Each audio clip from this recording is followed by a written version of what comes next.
With just 3 weeks until Election Day, Hillary Clinton is making a new push into some traditionally red states.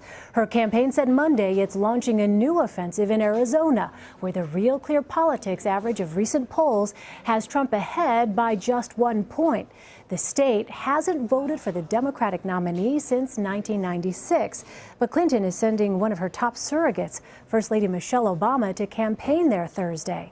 And the campaign is making a rare ad buy in Texas, touting its endorsement from the Dallas Morning News.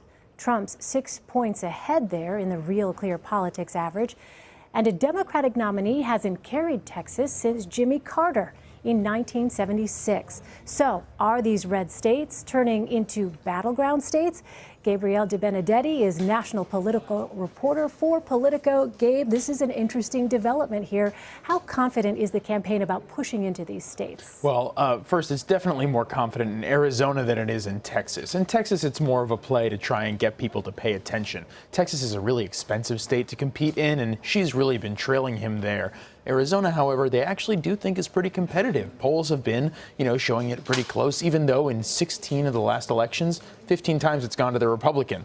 But because of the growing Hispanic population there and because of Trump's unpopularity there, the Clinton people do see an opportunity. They're not going to make a full push, but they're going to try. So it's really interesting to watch that. Our CBS News estimate has Hillary Clinton at more than the needed 270 electoral votes. So what else is motivating this expansion, you think? Well, part of it is simply to try and scare off Republicans, trying to get them to put resources into states that they really shouldn't be spending resources to try and run up the score. The Clinton folks believe that if they have a bigger electoral victory, she'll have more of a mandate once she takes over the Oval Office. So that's clearly part of this. Beyond that, they're trying to expand their Senate possibilities. They want to win back the Senate, and though the Arizona seat, John McCain's seat, is a bit of a stretch for them, they're going to try and take it.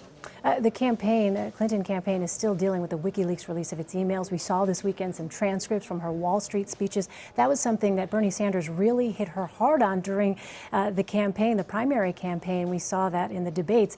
What has been the impact, you think, of some of those releases? That's a good point. It's obviously been a bit of a mixed bag for them because for the most part, it's been very difficult for people to dig through these releases since there's so much of it. There hasn't been one big takeaway.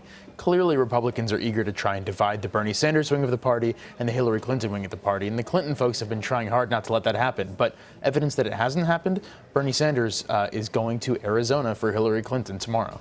All right.